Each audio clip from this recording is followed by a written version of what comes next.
आप महिला हैं कि अपने आप को अलग मत कीजिए। आप इस सोसाइटी का एक सदस्य हैं और आपको जो कुछ करना है आप अपने आप की ग्रूमिंग कीजिए। आप खुद कुछ हैं ये सोचिए, ये नहीं कि हम दूसरों के लिए नहीं हैं, आप अपने लिए हैं।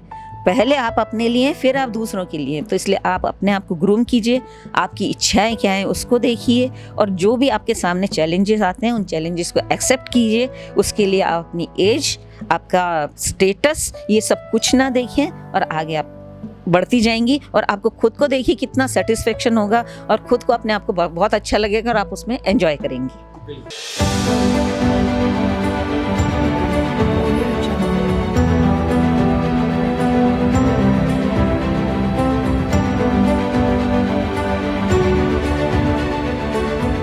नमस्कार, मैं हूं दीपक कुमावत और आप देख रहे हैं सिंस इंडिपेंडेंस।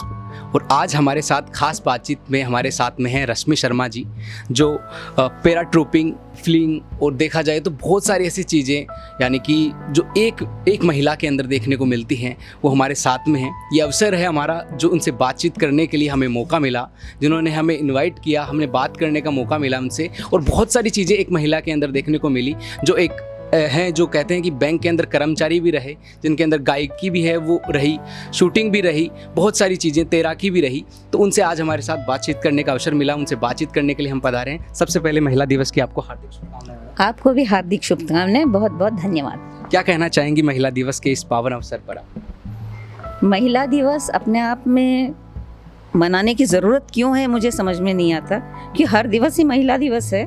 महिला के लिए अलग से बनाने की ज़रूरत क्या है दिवस की? तो कोई आज तक कोई ऐसा काम है जो महिला के बिना हो सकता है? पूरा हर काम के लिए महिला की ज़रूरत है और इस बात को अगर आप समझना चाहें तो है, नहीं समझना चाहें उनको, अगर महिला को आप कोई वस्तु समझ के छोड़ें तो बात अलग है।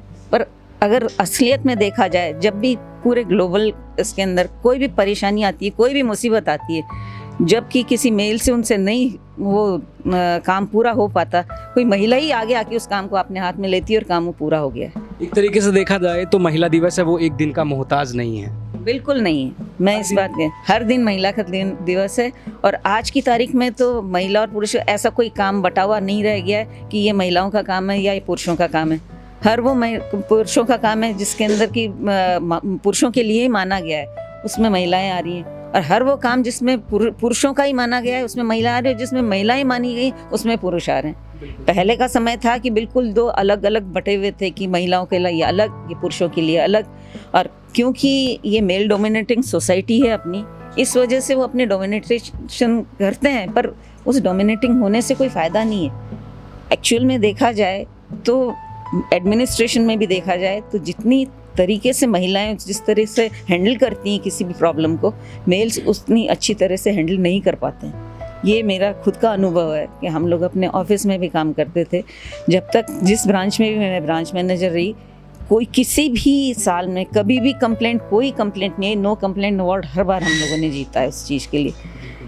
क्यों? क्योंकि हम लोगों की डीलिंग इस तरह से होती थी लोगों से कि कंप्लेंट आ ही नहीं सकती थी, कर नहीं सकती थी। क्या है कि कहते हैं एक दौर था जिस वक्त जो महिलाएं हैं वो किचन तक यानी कि रसोई घर तक सीमित रहती थी, और अब जो दौर है उसके अंदर महिलाओं को तवज्जो मिल रही है आगे बढ़कर काम करने की। हर जो फील्ड के अंदर ऐसा कोई फील्ड नहीं जिसमें महिलाओं को अब है तवज्जो नहीं दी जाती। हर यहाँ तक कि जो चांद को छूकर आने वालों में से भी महिलाओं के नाम आगे आते हैं। और जब आपका उदाहरण मैं देखता हूँ तो ऐसी कोई चीज़ नहीं है जिसके अंदर मैंने देखा कि जो आप में नहीं हो। मैम, ये दौर कहाँ से शुरू हुआ और ये कैसे कैसे ये पासा बदलता गया, और इतनी सारी चीज़ें एक महिला के लिए सीखना, विभिन्न भाषाओं का ज्ञान, साथ में शूटिंग, तैराकी, गायकी, मैं जितना बोलूँ उतना कम, कैसे? ये तो कुछ कहने यही है कि समय की ही बात थी, क्योंकि मेरा जन्म जो है वो कर्नाटक में हुआ था। मेरे माँ और पिताजी दोनों डॉक्टर थे और उन्होंने वहीं अपना सेटअप शुरू किया था। तो कर्नाटक में रहने की वजह से मुझे कन्नड़ आने लगी। फिर मैं महाराष्ट्र पढ़ने चली गई तो मैं मराठी जानने लगी। मैं खुद, क्योंकि गुजराती ब्राह्मण्स हैं हम लोग, तो इसलिए घर में गुजराती बोली जाती थी, इसलिए गुजराती आती थी। तो भाषाओं का ज्ञान तो इस तरह से होता गया कि जिस जगह रहे उस जगह की भाषा, और भाषा सीखने की मुझे बहुत अच्छा लगता है। मुझे अभी भी, जैसे जब मेरी रूरल पोस्टिंग हुई, मुझे जयपुर की जो ढूंढारी भाषा नहीं आती थी, पर मैंने वो वहाँ गाँव गई तो वो भाषा मैंने सीखी और आपको जानकर आश्चर्य होगा कि एक पूरी फिल्म जो थी, इंग्लिश फिल्म थी, उसको उन्होंने ढूंढारी में ट्रांसलेट किया था और उसकी डबिंग मैंने, पूरी फिल्म की डबिंग मैंने की थी, उसके अंदर लीड रोल की उसके अंदर। आपने जो है फिल्म इंडस्ट्री को भी नहीं छोड़ा, उसके अंदर भी आपका योगदान रहा। वो तो देखिए, जैसे जब अपॉर्चुनिटी मिलती गई, मैं उस चैलेंज को एक्सेप्ट करती गई। मेरी डिक्शनरी में नहीं शब्द कभी नहीं रहा, क्योंकि मेरी माँ ने कहा था तुम्हारी डिक्शनरी में नहीं शब्द नहीं होना चाहिए, हर काम जो है आपको आना चाहिए। ये नहीं कि ये लड़कियों का काम है इसलिए आपको करना है और ये लड़कों का है इसलिए आपको नहीं करना है। कोई भी काम में हमारे घर में कभी डिफ्रेंशिएट नहीं किया गया, इसलिए मुझे अपॉर्चुनिटी भी मिलती गई और मुझे उन लोगों का सपोर्ट मिलता गया, तो मैं आगे करती चली गई। बिल्कुल, कहते हैं ना कि एक नारी वो सब पे भारी, वो ये अब देखने को मिल रहा है। किसी मायने में देखा जाए तो कोई ऐसा दौर भी था जिस वक्त इन शब्दों की कोई ज़्यादा कीमत नहीं हुआ करती थी, लेकिन आज का वो दौर है कि वो वास्तविक में एक नारी है वो सब पर भारी है। इसके अंदर आपका उदाहरण देखने को मिला। और जो साथ के अंदर आप पैरा ट्रूपिंग के अंदर आपने जो है 1975 की बात होगी लगभग, जब आपने रिकॉर्ड दर्ज कर दिया। हाँ, वो क्या, यहाँ पे पैरा ट्रूपिंग के लिए इंटरव्यूज़ हुए थे, पूरे राजस्थान की लड़कियाँ आई थी, तो उसके अंदर मेरा सिलेक्शन हुआ। तो सिलेक्शन हो के हम लोग आगरा गए। आगरा में जो मिलिट्री कैंटोनमेंट एरिया है, वहाँ पे हमारी ट्रेनिंग हुई। और उस समय तो मतलब पीछे से मेरे फादर को मैंने कहा नहीं, मैं उसमें ट्रेनिंग के लिए जा रही हूँ, तो उनको इतना पता नहीं था। पीछे से पापा के फ्रेंड आए, मिलिट्री में थे, वो बोले लड़कियों को इस काम के लिए भेजा जाता है कि आपको उसकी जान प्यारी नहीं है अपनी बेटी की? तो पापा घबराए, क्या बात है? बोले कि इतनी ऊपर से लड़कियों का थोड़ी हो है काम की, आप इतनी हाइट से हवाई जहाज से कूदेंगी, तो वो लड़कियों का काम नहीं है।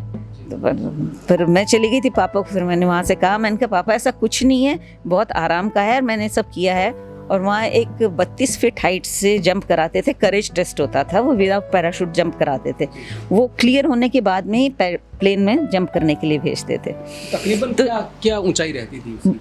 1250 फीट हाइट से हम लोग प्लेन से कूदे, 1250, और 32 फीट से बिना पैराशूट के कूदा के देखते थे पहले। 32 फीट से उस पे, वो एक बार होता था टेस्ट, पर वो मेरा जंप इतना सक्सेसफुल रहा वहाँ पे कि वहाँ पे जब भी कोई डेमोन्स्ट्रेशन के लिए कोई देना होता था या कोई बाहर की टीम आती थी, तो हर बार मुझे भेजा जाता था। मैंने 5 बार 32 फीट हाइट से बिना पैराशूट से जंप किया वहाँ पे। हर बार डर तो रहता ही है आदमी कहीं ना कहीं, लेकिन आपने वो डर नाम की चीज़ खत्म कर दी। आपने भी कहा कि डर नाम का शब्द ही नहीं रखा कभी, माता पिता का सपोर्ट भी रहा। हाँ, डर, मुझे कभी किसी चीज़ से बचपन से डर नहीं लगता था। और जब मेरे को जब सिखा रहे हैं कोई चीज़ है, तो ऐसे थोड़ी होगा कि कोई गिरते ही अपन ख़त्म हो जाएंगे, कुछ ऐसा डर क्यों, किस बात का डर लगना चाहिए? तो डर मुझे कभी किसी चीज़ से नहीं लगा। तो मैं जब एडवांस लीडरशिप कोर्स भी करके आई हूँ, तो उसके अंदर भी वहाँ पहाड़ों के ऊपर चल के जाते थे। जला हुआ पहाड़ था, बिल्कुल स्टीप चढ़ाई थी, उस पर भी हम चढ़ के आए, जाके आए, कंपास से जाके देखा कहाँ से जा रहे हैं। तो वो उस पर मन में अंदर से जब कोई भी चीज़ को रोकती कौन है? अपने आप को डर रोकता है। जब मन में अपने डर नहीं है और आपके सामने चैलेंज है, तो आप कभी डरोगे नहीं। सामने चैलेंज होना चाहिए आपके सामने, क्यों डर लगेगा? फिर आप चलो आगे उसके साथ में। तो इसलिए न तो उसमें एज फैक्टर काम करता है और न कोई किसी तरह के कोई रोक आपको रोक सकता है कि अगर आपने ठान लिया है कि आपको जाना है तो आप करोगे, और उसमें आपको डरोगे भी नहीं उसके लिए। आपका जो दौर था उसमें जो है इतनी सुविधाएं नहीं थी, इतनी योजनाएं नहीं थी, लेकिन बल्कि अभी जो हैं, जो महिलाओं के लिए काफ़ी सरकार ने भी बड़ी बड़ी चीज़ें ला दी। और उसके अंदर जो एक सीमा थी कि अगर कोई पुलिस में जाना चाहे तो उसके लिए हाइट की सीमा थी, क्योंकि महिलाओं की हाइट है वो, उसके अंदर भी कहीं ना कहीं तकलीफ आती है। तो आपके टाइम के अंदर आपने कभी नहीं सोचा कि मैं पुलिस में जाऊं, ये करूं? हालांकि आपने कार्य सभी कर लिए, कोई चीज़ से आप वंचित नहीं है, सारे किए, लेकिन ऐसा कोई टाइम नहीं है कि मुझे ये जो है इसमें मुझे जाना चाहिए? नहीं, मुझे मिलिट्री सर्विसेज में जाने की बहुत इच्छा थी। और मेरे दादाजी ने, इनफैक्ट उन्होंने अप्लाई कराया था मेरे से सब जगह। मेरे दादाजी ने भी सपोर्ट किया इसका, मैं ये नहीं कि सिर्फ पिताजी ही थे, मेरे दादाजी ने भी सपोर्ट किया। पर उस समय लड़कियों के लिए मेडिकल में सिर्फ नर्सिंग और उसके डॉक्टर्स, इन्हीं के लिए पोस्ट थी, उसके अलावा कोई पोस्ट नहीं थी। और वो भी सारे टेबल वर्क ही हुआ करते थे उस समय। बॉर्डर पे जाने का तो कोई सोच ही नहीं सकता था। तो क्योंकि मैं इस लाइन में नहीं थी, तो मेरे लिए कोई उस जगह बची नहीं। तो फिर मैंने सोचा पुलिस सर्विसेज में तो जा ही सकते हैं, उसके लिए मैंने तैयारी की। तो उसमें भी फिर मेरी हाइट आड़े आ गई। मेरी 5'1" हाइट है, उस समय 5'3" हाइट की ज़रूरत थी। अभी वो नहीं है शायद। अब हट गई मेरे बाद, मतलब अब नहीं है, उसकी भी हाइट की भी नहीं है। मिलिट्री सर्विसेज में भी सब जगह पे अब लड़कियां हैं। अब कोई किसी तरह का कोई बात नहीं है। इसलिए मैंने ग्लाइडिंग करके, मतलब प्लेन चलाना सीखने के लिए मैं गई थी। तो मेरी हाइट की वजह से उन्होंने सोचा था कि शायद मेरा नहीं हो पाएगा, पर वो लेग लेंथ मेरी ठीक थी, तो मुझे कॉकपिट में बिठा के उन्होंने देखा, तो मैंने ग्लाइडिंग में तो पूरा कर लिया। पर पावर फ्लाइंग इसीलिए छोड़ी कि लड़कियों के लिए कोई जॉब नहीं था, और साइंस मेरे पास सब्जेक्ट था, टाइम बहुत ज़्यादा लगता था, और फिर यहाँ मेरे लिए इतनी सुविधा नहीं थी सांगानेर जाने की। उस टाइम पे सांगानेर जाना पड़ता था प्लेन के लिए, तो यहाँ से इतना दूरी जाना आना संभव नहीं था। इसलिए मैंने पावर फ्लाइंग जो है उसको मैंने छोड़ा, फिर छोड़ना पड़ा मुझे, नहीं तो मैं वो भी कर लेती। यानी कि उस टाइम पे ये, अगर एक तरीके से देखा जाए तो अगर वो हाइट वाला नहीं होता तो आप अपने आप को आज वो कौन सी जगह पर देख रही होती? नहीं, मैं इस बात को सोचती नहीं। मैं जिस जगह पे भी हूँ, मैं कुछ ना कुछ करती रहूँगी और करती रहूँगी। मुझे पिछला नहीं सोचना, जो मैंने आज क्या कर रही हूँ और आगे क्या करूँगी, आगे बढ़ना है मुझे। बस मैंने एक यही चीज़ सोची। जब बैंक में भी मेरी जॉब लगी, तो बैंक मेरी जॉब जो थी वो मेरे इस इंटरेस्ट के हिसाब से बिल्कुल भी कुछ नहीं थे उसके अंदर। पर मैंने अब फिर जब बैंक ज्वाइन कर ही लिया, तो फिर मैंने कहा अब यहाँ पे भी मुझे कुछ तो करना ही है। तो यहाँ फिर जो मेरी जब रूरल पोस्टिंग हुई थी, तो वहाँ तो गांव की औरतों की तो स्थिति बहुत ख़राब थी। तो उन औरतों के साथ में तो मुझे क्या कहना चाहिए कि जानवर और इंसान में उनमें कोई फ़र्क नहीं था, जो मैंने जो देखा वहाँ पे। और लोगों का भी कहना था, औरतें बोले कोई थकती थोड़ी है। मैंने कहा भाई तुम लोग यहाँ बैठे रहते हो, तुम्हारे सब तक काम मशीन से होने लग गए। ट्रैक्टर चलता है, थ्रेशर चलता है, तुम सब लोग ताश पत्ती पीटते हो, हुक्का पीते हो, और तुम के तुम लोगों के 4-4 5-5 बच्चे हैं, तुम लोगों के खेतों में भी काम करनी है, जानवर भी कराने का काम कर रहे हैं, उनका भी सब काम है, तो ये सब करती हैं, तुम लोगों को दया नहीं आती इनके ऊपर। बोले औरतें थकती थोड़ी हैं। मैंने कहा ये बात तो गलत है। मैंने कहा आपके कहना, ये धारणा है जो ये खराब है कहीं ना कहीं। हाँ, तो फिर मैंने औरतों से कहा, मैंने कहा आपके भी अकाउंट में खोलूंगी। बैंक में अंदर आने को तैयार नहीं थी औरतें, बोले तो आदमियों का काम है। मैंने कहा मैं आ रही हूँ ना बैंक में, आप आओ अंदर। बैंक प्रबंधक के रूप में आपने कार्य, कितने साल तक आपने कार्य? और करीब बैंक प्रबंधक रही करीब 17-18 साल, मुझे ध्यान ही नहीं कितने टाइम काम किया, काफ़ी लंबा समय काम किया मैंने। तो वहाँ पे उन लोगों को मैंने कहा आप बिना लिखना पढ़ना सीखे मैं खाते नहीं खोलूँगी आपके। बोले लिखना पढ़ना नहीं आता। मैंने कहा तो फिर, तो मैंने कहा मैं तुमको सिखाऊंगी नाम लिखना। सबको उनको लिखना सिखाया, नाम लिखना, सिग्नेचर्स, नाम सिखाया। तो अगले दिन उनके पति लोग बैंक में आ गए कि साहब हमारी पत्नियों को आप खराब कर रहे हो। उनका क्या हुआ? बोले खेतों में काम नहीं कर रही, बैठे बैठे खेतों में नाम लिख रही हैं, अपने बैठे बैठे प्रैक्टिस कर रही है।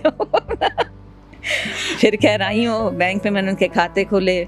कई औरतों ने अपनी एक सोसाइटी अपनी वैसे ही बना रखी थी कि आप कोई विधवा औरत है, कोई गरीब औरत है, उसकी बच्चियों के लिए कुछ उन्होंने अपने इकट्ठा करके पैसा उसका, फिर उन लोगों के मैंने सोसाइटी बनवाई, उनके प्रेसिडेंट और ट्रेजरर और सेक्रेटरी बनवा के उनके अकाउंट खुलवाए।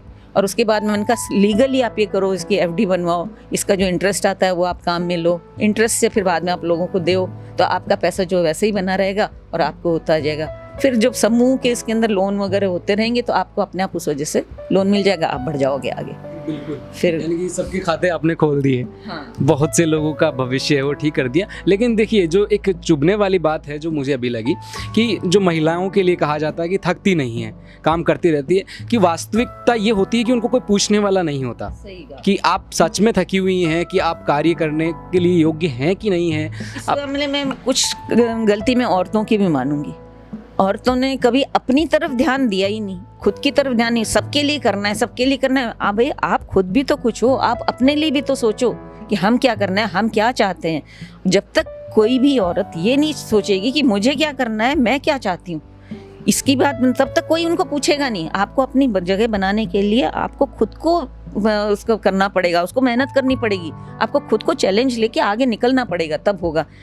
आज भी जो लड़कियां आगे आ रही हैं वो कैसे आ रही हैं? जितनी लड़कियां ज़्यादातर आ रही हैं उनको जितनी फैसिलिटीज़ अब मतलब बड़े शहरों में तो फैसिलिटीज़ दोनों को बराबर मिलने लगी, उसका कई जगह गलत फ़ायदा भी होने लगा। ये नहीं कह रही कि मैं सब चीज़ हर चीज़ सही है कि लड़कियों के लिए अगर मान लो आपने आगे बढ़ने के लिए उनको बढ़ावा दे दे कि हर चीज़ के नहीं साहब लड़की होती है क्या, हम ये काम ये नहीं करेगी, क्यों नहीं करेगी, नहीं अब हम क्यों लड़की मान के ये सब काम करें?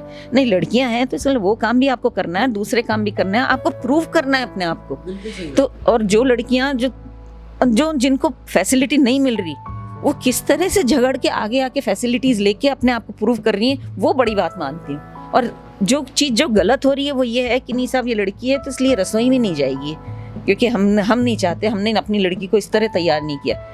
ये जरूरी थोड़ी कि ये मैं कह रही हूँ कि ये काम रसोई में ये तुम्हारा ही काम है, ये जो सोच के चलता है वो गलत है।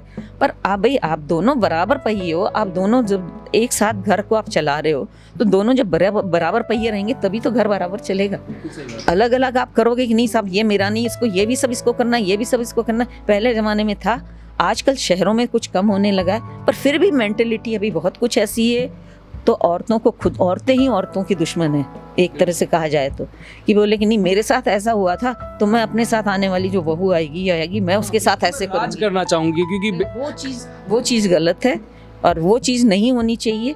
और लड़कियों को जो है वो खुद को अपने बारे में सोचना चाहिए कि मैं क्या चाहती हूँ, मेरी क्या फीलिंग है, मैं मेरी अपनी खुद की क्या आइडेंटिटी, अपनी खुद की प्रूव आपको खुद को ही करनी पड़ेगी। कोई आके अगला आके, चाहे पुरुष हो चाहे महिला हो, कोई भी अपने आप आइडेंटिटी आपको नहीं देगा, आपको आइडेंटिटी अपने आप प्रूव करनी पड़ेगी। जो कहते हैं ना कि कहीं ना कहीं ये है कि जो अपने आप की आइडेंटिटी है वो क्रिएट करनी पड़ती है। महिलाएं अगर अब किसी चीज़ में पीछे हैं तो उनको खुद को अपने आप को प्रूव करना पड़ेगा, और उनको अब नहीं उठाएंगे कदम तो आगे आने वाले समय में उठाना पड़ेगा। और सरकार भी इसके अंदर साथ में दे रही है, क्योंकि कहीं ना कहीं बहुत सारी जगह ऐसे भी देखा जाता है गाँव में आज भी वो घूंघट के नीचे दबी हुई हैं।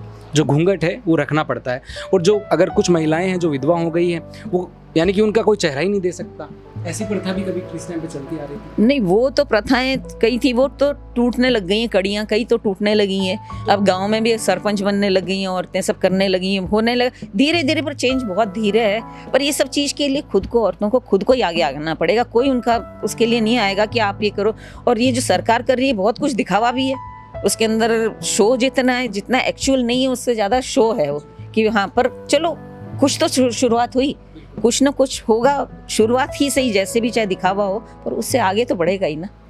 इन सबके बीच में जब आप विवाह बंधन में बंधी और उसके बाद में यहाँ पर आ गई, जो नीरज जी शर्मा जी आपके पति का नाम है, यहाँ पर आई, तो उसके बाद में उनका भी सपोर्ट वैसा ही रहा है जैसे माता पिता का सपोर्ट रहा? हाँ, यहाँ मुझे थोड़ी दिक्कत आई थी। ससुराल आने के बाद में मदर इन लॉ बिल्कुल यहाँ की ट्रेडिशनल फैमिली से थी, ये ट्रेडिशनल फैमिली थी हमारी।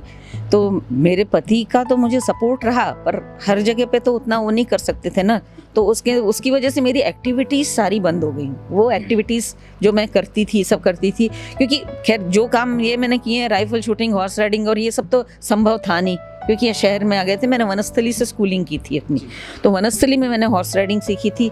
वहीं से बाकी एनसीसी की वजह से बाकी चीज़ें मुझे करने को मिली। उनकी वजह से ही मुझे करीब मैंने पूरा हिंदुस्तान घूमा, और लीडरशिप, एडवांस लीडरशिप को मैं सीनियर अंडर ऑफिसर होने की वजह से मेरे अंडर में काफ़ी सारे लोग थे, तो मुझे लीडरशिप का भी काफ़ी मौका मिला। और शुरू से ही मतलब मैंने लीडरशिप की है। फिर बैंक में आने के बाद में भी मैनेजर रही, तो मैं बैंक में अपनी लीडर, एक तरह से लीडर ही रही उसमें, बैंक के अंदर भी। पर वो सब चीज़ तो रही, पर घर में आने के बाद में कई जने कहते थे घर में आपकी आइडेंटिटी तो बिल्कुल अलग है, बाहर जाते तो पर्सनैलिटी बिल्कुल अलग है। तो वो यहाँ आके मुझे थोड़ा सा वो हुआ, कई चीज़ें मुझे दबाव भी महसूस हुआ, सब कुछ हुआ। पर ठीक है, जहाँ जिधर की तरफ लाइन मिली, जो मतलब मेरे हस्बैंड की जैसे उनको गायन का और इनका शौक था, मैंने अपना शौक उधर की तरफ डेवलप करना शुरू कर दिया उनके साथ साथ, उसके अपने आप को चेंज कर लिया और उस लाइन में। और अब मेरा बेटा, क्योंकि वो फिल्म इंडस्ट्री में काम करता है, फिल्म लाइन में काम करने लगा, उसने यूट्यूब चैनल शुरू किया, तो अब मैं उसकी हेल्प करने के लिए, उसके साथ काम करने के लिए मैं उसमें एंजॉय करती हूँ। मतलब मैंने सिर्फ चैलेंज लेके, और ये नहीं कि मुझे ये करना है, पर मैं उस चीज़ को मैं एंजॉय भी करती हूँ। ये नहीं कि मुझे सिर्फ मेरे को भाई चैलेंज लेना है, मुझे ये दिखाना है कि मैं कुछ हूँ, मुझे दिखाना किसी को नहीं है, पर मुझे जो कुछ करना है मैं उसको एंजॉय करती हूँ, मुझे अच्छा लगता है जो कुछ कर रही हूँ। और ये मुझे सपोर्ट भी रहता है कि यार अगर जैसे आपके माता पिता ने आपका सपोर्ट किया, तो आपके बच्चे हैं, आप उनको सपोर्ट कर। बिल्कुल, बच्चों का और मेरे पति का मेरे को पूरा सपोर्ट है, मुझे सब करने के लिए। कहते हैं अब जो कुछ करना है करो तुम। मैं कहती हूँ नहीं, अब इतना टाइम, फिर मुझे खुद को भी लगता है, ये सब कहते हैं भाई साहब एक एज हो गई होगी, मैंने कहा एज वेज कुछ नहीं होती, मैंने देख लिया एज कुछ नहीं होती है। आप अगर करना चाहो, मैंने कभी एंकरिंग नहीं की थी, अब इस टाइम में अब आके मैंने एंकरिंग भी स्टार्ट कर दी, एंकरिंग कर रही हूँ मैं अपने उसके अंदर, चैनल के अंदर। तो मुझे कोई चीज़ ऐसी नहीं लगती, शुरू में लगता है झिझक होती है कि भाई कैसे कर पाएंगे, हो पाएगा नहीं हो पाएगा, पर अब कुछ नहीं लगता मुझे। सब चीज़ मैंने कहा जब इतना मैंने कर लिया तो ये क्यों नहीं कर सकती, इसमें भी क्या है, मैं कर सकती हूँ। तो एक तो अपने आप पे कॉन्फिडेंस रखो, और अपने आप को चैलेंज एक्सेप्ट करने की क्षमता रखो, चैलेंज एक्सेप्ट करो किसी भी चीज़ के अंदर। और आपकी इच्छा क्या है पहले ये तो सोचो, आप अपने आप को क्या बनाना चाहते हो, क्या चाहते हो, आपकी इच्छाएं क्या है। सिर्फ अपने आप को समर्पित मत करो खाली कि भाई नहीं मुझे इसके लिए करना है, बच्चों के लिए करना है, पति के लिए करना है, मेरे को समाज ने जैसे कहा वो क्या कहेंगे, नहीं कुछ नहीं, आप क्या चाहते हो ये भी तो सोचो। सेल्फ ग्रूमिंग बहुत ज़रूरी है, आवश्यकता है। अच्छा, मैंने सब कुछ देखा, बहुत सारी चीज़ें, लेकिन आपने कभी कराटा करने की कोशिश नहीं की? कराटे करना, कराटे क्लास लेना? जूडो कराटे का मैंने ये एक एनसीसी में होता है अनार्म कॉम्बैट बोलते हैं उसको, जो बिना मतलब इसके बिना हथियारों के जो सिखाते हैं, तो वो तो मैंने सीखी है, ऐसा नहीं कि उसको नहीं यानी सीखी। कि वो भी है आपने? वो है। और मतलब लड़कियों के लिए राइफल का जो है ना सिर्फ .22 राइफल प्रिस्क्राइब थी लड़कियों के लिए, उससे ज़्यादा की नहीं थी। पर मैंने एयरविंग एनसीसी में गई तो मैंने 12 बोर शूटिंग भी की है। और फर्स्ट टाइम में मैंने वो पिजन उड़ाते हैं ना जो मशीन से उड़ाते हैं पिजन, वो मैंने फर्स्ट टाइम में पिजन उड़ा दी थी उसके अंदर, फर्स्ट अटेम्प्ट में। और फिर जब मैं ऑल इंडिया में हमारा कंपटीशन हुआ था दिल्ली में, तो मैंने कहा मैं 303 भी राइफल चलाना चाहती हूँ, मैं लाइट मशीन गन भी चलाना चाहती हूँ। तो हमारे इंस्ट्रक्टर बोले कंधा टूट जाएगा तेरा। मैंने कहा नहीं मैं चल, बोले अच्छा तू वहाँ जाके पहले करके आ जा, वहाँ नंबर अगर तेरा पहला आ जाएगा तो तुझे दे देंगे। तो मैंने ठीक है, फिर मैं वहाँ नंबर फर्स्ट आया तो उन्होंने यहाँ मेरे सामने सारी राइफल्स, सारे मशीन गन, बैनेट फाइटिंग, सब चीज़ मेरे लिए खुली छोड़ दी। मैंने सारे चलाए, सारे दरवाजे खुल गए, मैंने सब राइफल्स चलाई, सब तरीके से चलाई उसके बाद में। तो अभी जो आज है महिला दिवस है, तो इसके ऊपर जो महिला सुरक्षा को लेकर हैं कौन से बदलाव होने चाहिए जिसकी वजह से क्या महिलाओं की सुरक्षा और बढ़ सके अब, क्योंकि आवश्यकता है कहीं ना कहीं। देखिए सुरक्षा जो है, मैं एक चीज़ कहना चाहती हूँ कि भगवान ने जो फिजिकल उसके अंदर दिया है, फिजिकली लेडी जो है मेल से वीक है वो तो मानना ही पड़ेगा। तो कई जगह जो है ना महिलाएं इस तरह से भाई रात को हम वहाँ से निकल जाएंगे, ये कर लेंगे, वो कर लेंगे, जैसे करके जाती हैं। वो चीज़ अपनी सुरक्षा खुद के हाथ में है, आपको खुद को भी थोड़ा सा सोचना चाहिए। पर ये नहीं चाहिए करना चाहिए कि ये डर के रह जाओ कि नहीं साहब वो फलानी जगह जाना है, वहाँ पे सब आदमी लोग होंगे, अपन कैसे करेंगे। क्या हुआ है तो इंसान ही ना सारे, जो कुछ भी है। आप अपने आप को उस जगह पे जाके किस तरह से आप अपने आप को प्रेजेंट करते हो, किस तरह से आप अपने उनके साथ में आपका अपना व्यक्तित्व क्या है। आपका व्यक्तित्व अगर आप ऐसा है कि आपसे 2 कोस दूर रहेगा, कोई भी आपके पास नहीं आ सकता। सुरक्षा आपका अपने हाथ में भी अपने आप में सुरक्षा है। सरकार कितनी सुरक्षा कर लेगी, कौन से कहाँ कर लेगी। खुद को लड़ाई तो खुद को ही लड़नी पड़ती है, आपको अपने आप को ही स्ट्रांग बनाना पड़ेगा। कुछ चीज़ें जो है ये जो अनार्म कॉम्बैट जो जैसे मैंने बताया था, ये जूडो कराटे सेल्फ डिफेंस की जो वो है वो कुछ तो सीखनी चाहिए। मैंने तो लाठी भाले तलवारें भी सीखी हैं। वनस्थली में योगासन जो सीखे थे उसके अंदर मैंने भारतीय व्यायाम में डिप्लोमा किया था एक्चुअली। तो भारतीय व्यायाम का एक पार्ट था योगासन, तो वहाँ तो मैंने लाठी भाले तलवार मुगदर सब चलाना सीख लिया, मैंने सब चीज़ आती है मुझे चलानी। तो मैं तो अपने आप को सुरक्षित करने के लिए मैं तो कोई कमी नहीं, मैं तो कर सकती हूँ अपने आप को सुरक्षित। पर ये थोड़ी इसका मतलब सुरक्षित कर सकते हैं, इसका मतलब चलो साहब बिना हथियार के अपन लड़ाई में वहाँ दुश्मनों के सामने चले गए, वो गलत है। मतलब आपको जहाँ जाना है आपको सुरक्षा भी रखनी है, तो आपको देखना भी है कि आप किस जगह जा रहे हो, कैसा माहौल है, उस जगह माहौल के हिसाब से आपको अपने आप को डालना पड़ेगा और उस माहौल के हिसाब से आपको चलना पड़ेगा। सुरक्षा वही सुरक्षा है, वो सुरक्षा है असली सुरक्षा। आप ये नहीं कि नहीं गवर्नमेंट ने कहा है सुरक्षा, महिला सुरक्षा दिवस और आप हमारे साथ में ऐसा हो गया, ऐसा हो गया। पर आपने वहाँ देखा क्या चीज़ वहाँ पे है, कैसी जगह जा रहे हो और वहाँ जाने की आपके पास व्यवस्था क्या है, आपको ये भी तो देखना पड़ेगा। तो अभी ये सवाल जवाब हमारे हैं, इनसे पूछेंगे उतने कम हैं, लेकिन ये बातें बढ़ती जाएगी। बहुत सारी चीज़ें हैं जो ज़िंदगी में तजुर्बा लिया, सीखा और लोगों को सिखाया। ये काफ़ी लंबी बातें हैं, लेकिन जाते जाते जो लास्ट हमारे दर्शक हैं वो आपको देख रहे हैं, उनके लिए कोई कुछ कहना चाहेंगे आप? आप महिला हैं कि अपने आप को अलग मत कीजिए। आप इस सोसाइटी का एक सदस्य हैं और आपको जो कुछ करना है आप अपने आप की ग्रूमिंग कीजिए। आप खुद कुछ हैं ये सोचिए, ये नहीं कि हम दूसरों के लिए नहीं है, आप अपने लिए हैं। पहले आप अपने लिए फिर आप दूसरों के लिए। तो इसलिए आप अपने आप को ग्रूम कीजिए, आपकी इच्छाएं क्या हैं उसको देखिए और जो भी आपके सामने चैलेंजेस आते हैं उन चैलेंजेस को एक्सेप्ट कीजिए। उसके लिए आप अपनी एज, आपका स्टेटस, ये सब कुछ ना देखें और आगे आप बढ़ती जाएंगी और आपको खुद को देखिए कितना सेटिस्फेक्शन होगा और खुद को अपने आप को बहुत अच्छा लगेगा और आप उसमें एंजॉय करेंगी। तो ये हमारे साथ में रश्मि शर्मा जी थी, जिन्होंने बताया कि किस प्रकार से हैं महिलाएं सुरक्षा अपनी रख सकती हैं। कहीं अपने आप को कम दिखाने की आवश्यकता नहीं है, सारी चीज़ें आपके अंदर हैं। आपको लोगों को बस प्रूव नहीं करना है कि मैं ये कर सकती हूँ, लेकिन वो जो काम अगर आप करते हैं तो अपने खुद के लिए, मन की शांति के लिए करना ज़रूरी है कि मैं ये कर सकती हूँ, मैं इस काम में पीछे नहीं हूँ। इसी को देखते हुए इन्होंने इतनी सारी चीज़ें सीख ली। गायकी ये रही, समुंदर के अंदर देखा जाए तो आदमी पानी से सबसे ज़्यादा डर लगता है। अगर समुद्र के पास जाते हैं तो पानी से डर लगता है। इन्होंने तैराकी में भी तैराकी इन्होंने सीख ली, गायकी सीख ली, फिल्म इंडस्ट्री के अंदर कैमरा फेस करना सीख लिया। सारी चीज़ें जितनी देखा जाए सारी चीज़ें कम है। ऐसे ही और खबरों से जुड़े रहने के लिए देखते रहिए सिंस इंडिपेंडेंस। अभी के लिए धन्यवाद।